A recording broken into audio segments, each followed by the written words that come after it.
In anthropology, there are a few common sort of mistakes or a few hidden sort of traps or maybe some wrong assumptions made by the students that just don't work. It ends up destroying the student's final score. Yeah, but a lot of it is, only realized, when the student's attempt is, the mains is basically already done, written. Okay, by then, us saal ka chance is basically gone.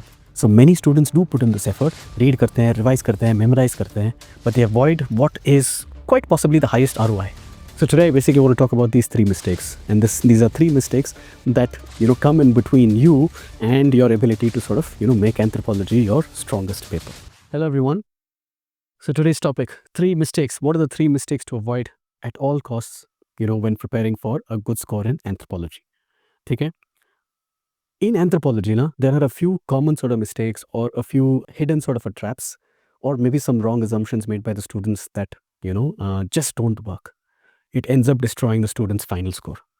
Okay, but a lot of it is only realized when the student's attempt is the mains is basically already done, written. Okay, by then us saal ka chance is basically gone. So today, basically, I want to talk about these three mistakes, and these are three mistakes that come in between you and your ability to sort of make anthropology your strongest paper. Okay, let me set the context. Okay, anthropology, see, UPSC mains mein na, optional is the real game. It is the real matlab rank maker. Okay, it basically gives you the biggest sort of a margin over the competition. GS important hai for sure, but GS generally predictable hai. You put in the effort, you basically get the score, and the scores also tend to be a lot clustered. 100, 110, 150. मतलब ये range ऐसा होता है. But optional works differently. It is not something jahan pe you have written, you're going to be given score according to what you have written. Actually, the scoring is very relative in optional. Your performance is in comparison to whoever is written mains optional for this particular year, right? And generally in optional, one thing that you notice is that the top 1 to 5% in every single optional, okay, they are going to score, right? They are going to go to Labasana, right? And that is that. So you have to be in the top 1 to 5% of the students who are writing it. Okay, so if anthropology or your optional basically has so much power to basically shift your rank by hundreds of ranks, okay, it can change your final result. It can tell you, okay, top list, top cadre, and so on and so forth, right? So it is very important that you understand this and not make, the kind of mistakes that I have seen in the last few years. Even smart, hardworking, genuinely sincere kind of students also ending up losing a lot of marks because of these common sort of mistakes. I've seen this in 2025 mains as well. I've seen this in 2024, 2023. So this video mein, I'll basically talk about the top three mistakes that I think that, many of our students are basically making, right? The students that I've basically come across, right? So that you have a better chance by not making these mistakes and you end up in the high scoring zone of your anthropology. Make it your strongest sort of asset. Make it your rank booster. Okay? So let's begin with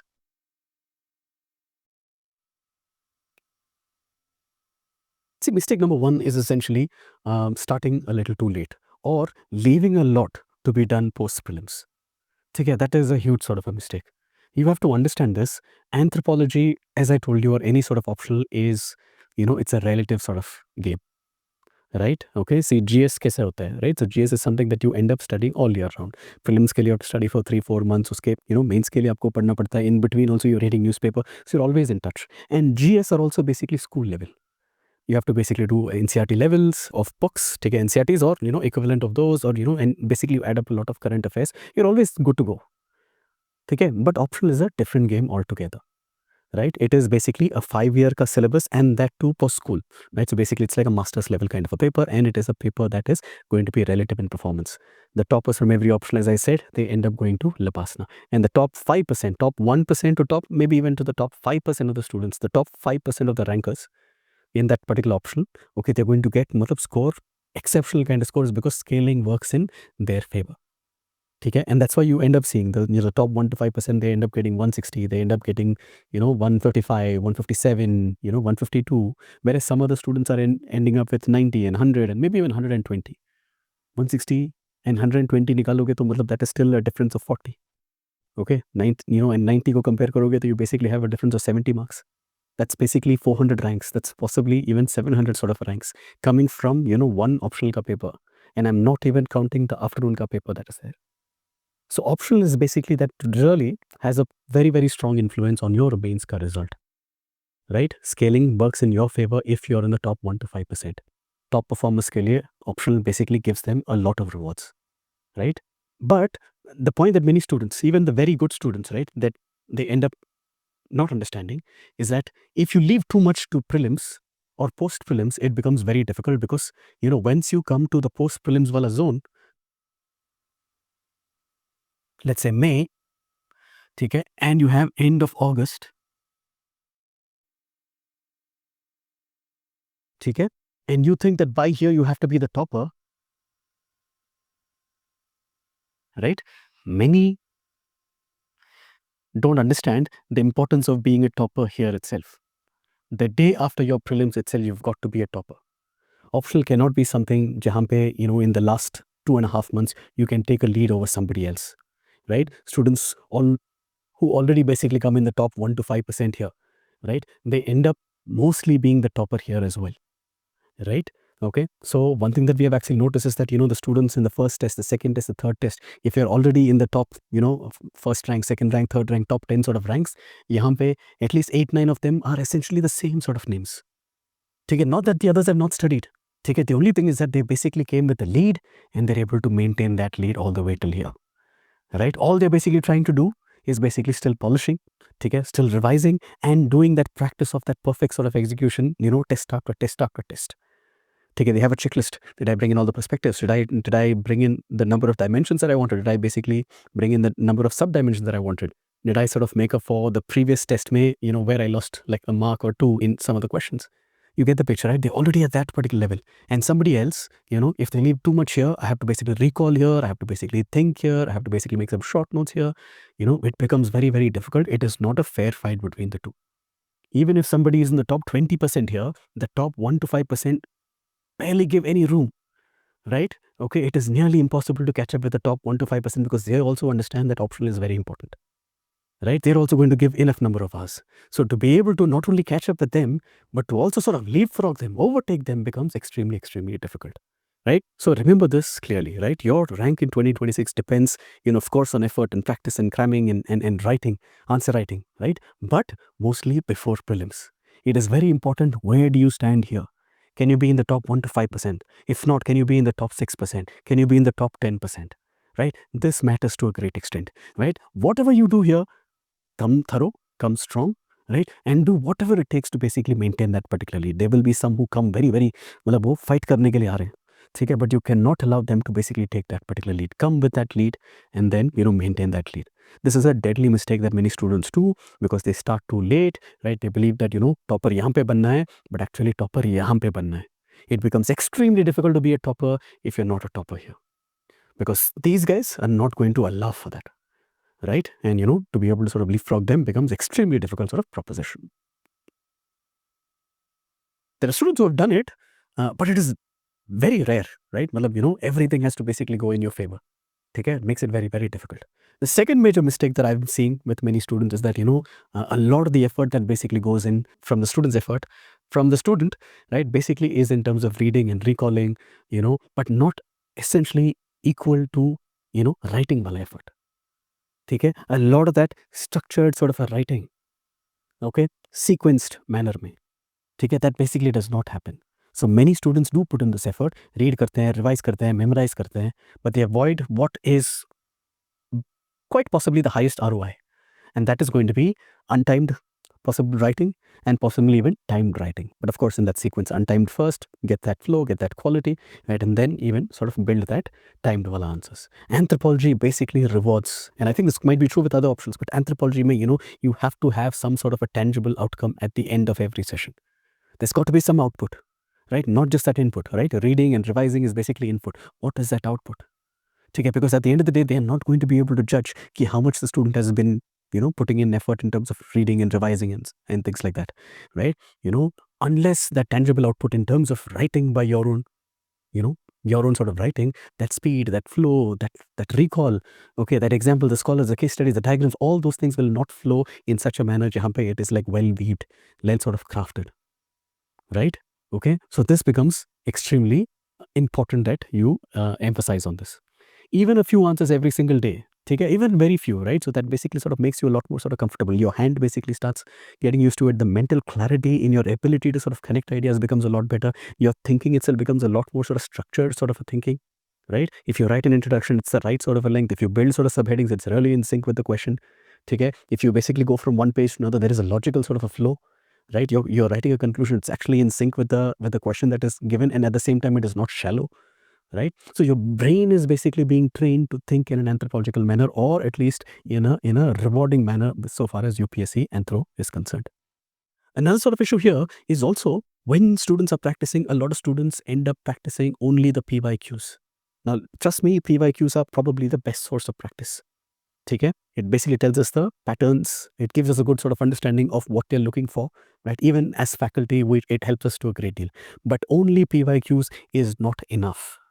I can't emphasize this enough. Only PYQs is not going to be enough practice.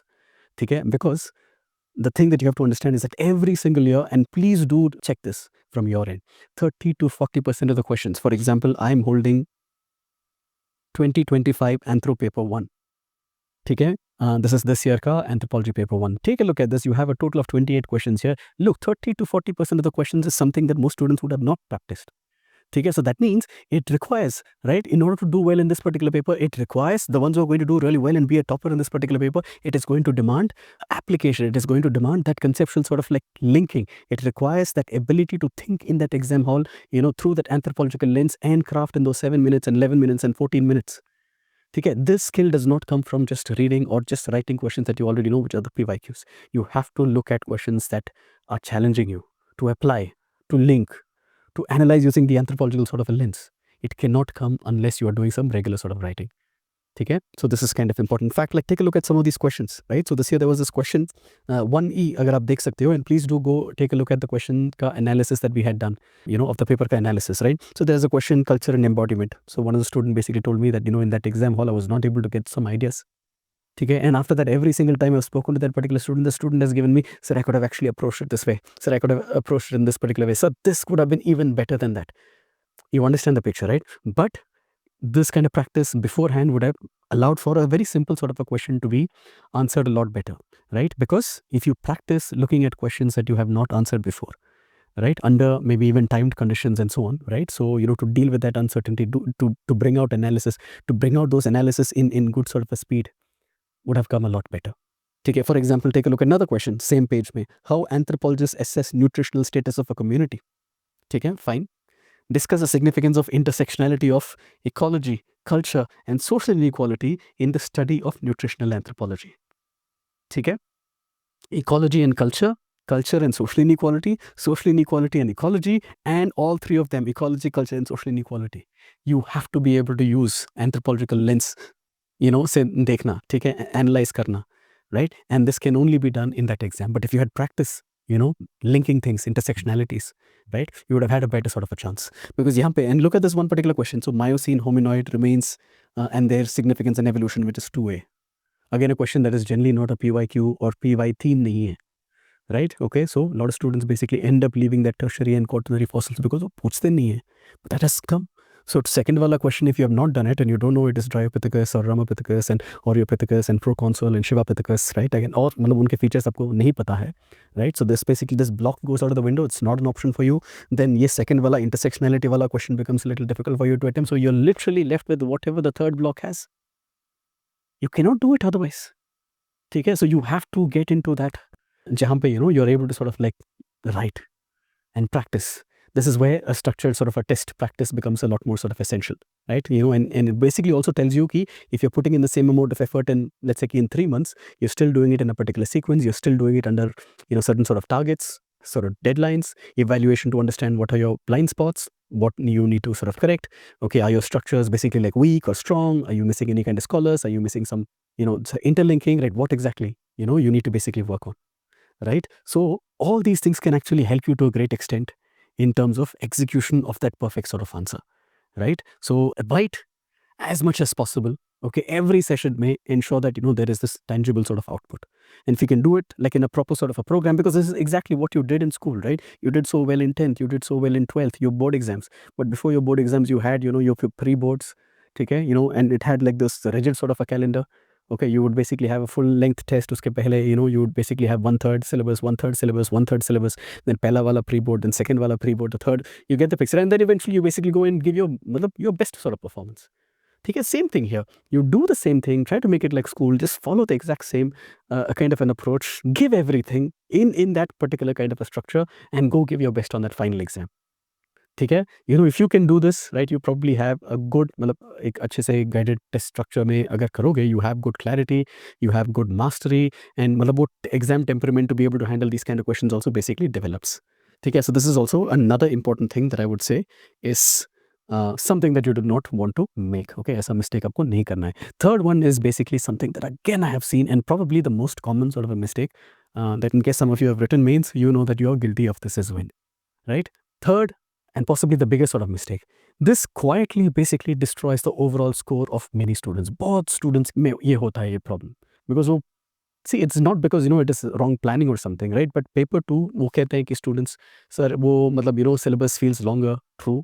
Syllabus feels bigger, that is true. Sir, it feels कि 4 to 5 times the amount of content is there in paper 1 in comparison to paper 2. All of these things are kind of very true. Okay, so you get this idea that paper 2 can be covered maybe much quicker, or maybe in little later, and so on and so forth. But I want to tell you this, ठीक है, marks are marks. It does not matter कि मतलब marks आ रहे हैं paper 1 से या paper 2 से. The only thing that matters is marks. ठीक है, does the system really care कि आपका वो marks कहाँ से आ रहे हैं? In fact, if you basically have marks, easy marks and difficult marks, where should you go? You should basically go after the easy sort of marks. ठीक है, the system does not care कि कहाँ से marks लेके आ रहे हैं. The interview board does not care कि आप marks कहाँ से लेके आ रहे हैं.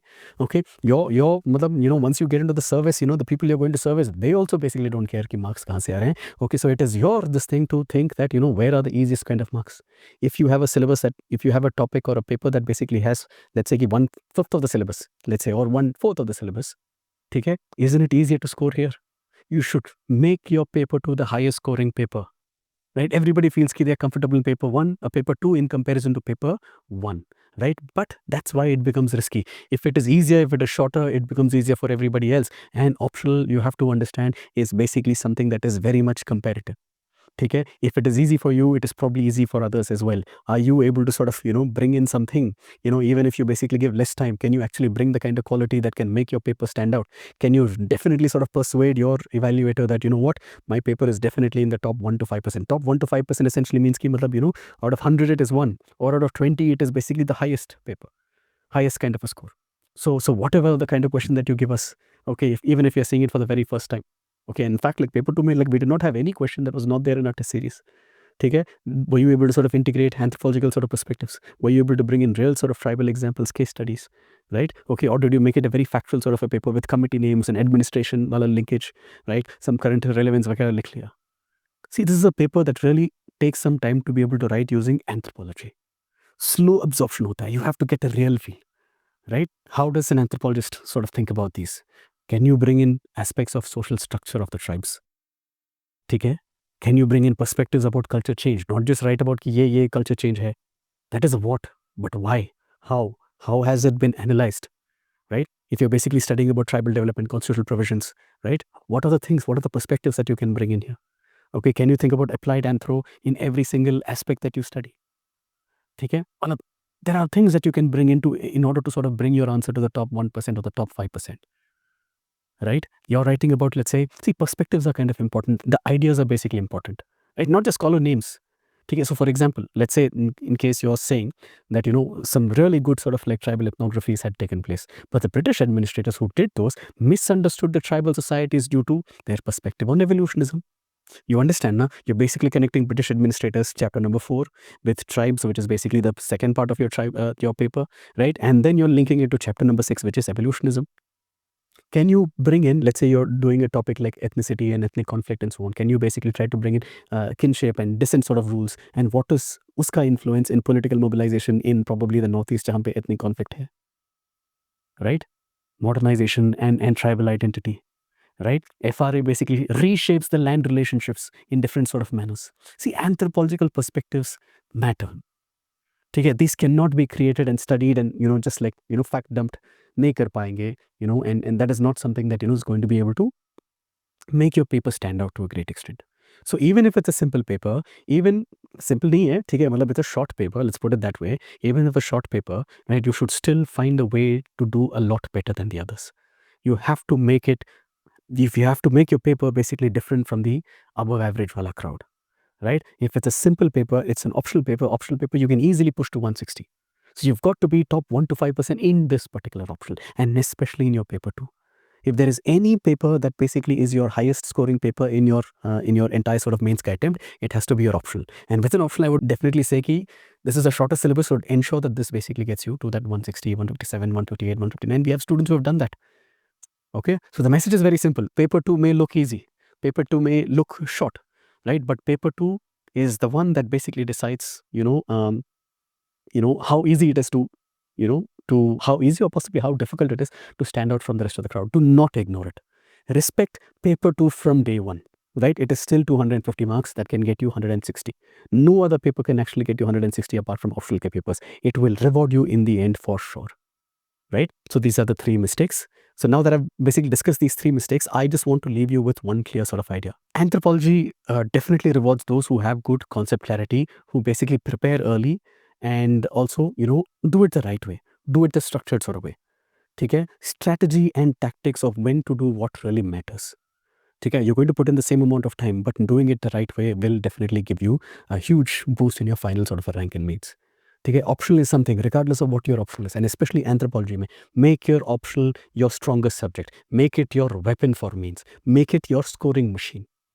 Okay? If not, it tends to become a burden. It tends to become a pressure point. It becomes a limiting factor while you have all the motivation and the fight in you. Okay, what 2.5 months mein, this could be the limiting sort of factor in you. Right? So at all cost, try to avoid these 3 mistakes. Give yourself the greatest chance to be in that top 1 to 5%. Top 1 to 5% of your optional agar ho, okay, Anthro will always get you marks. Even getting 20, 30 marks more than the above average kind of students, right? Kind of performances, right? So that is going to still push you 200, 300 ranks in the morning. Afternoon में जोड़ोगे तो मतलब that's like 500, 600 sort of ranks. ठीक है? So there is a huge scope. Okay? Anthro should be your strong subjects. Definitely don't make the kind of mistakes that I've seen in students who've made it in the past. Okay? Use anthropology, make your rank jump. Okay? Use it to get that final push, that final sort of service, that that cadre that you want, right? And it will give you that. 2025 may put in that effort, 2026 all the way till you go into the full prelims wala mode. You try to give yourself the biggest lead possible, and post prelims from the beginning ensure that you are the topper or just as close as possible to the topper, and maintain it for the next 2.5 months till your final day of the exam. Okay, so that's all for today. All the very best, and definitely avoid these mistakes at all costs.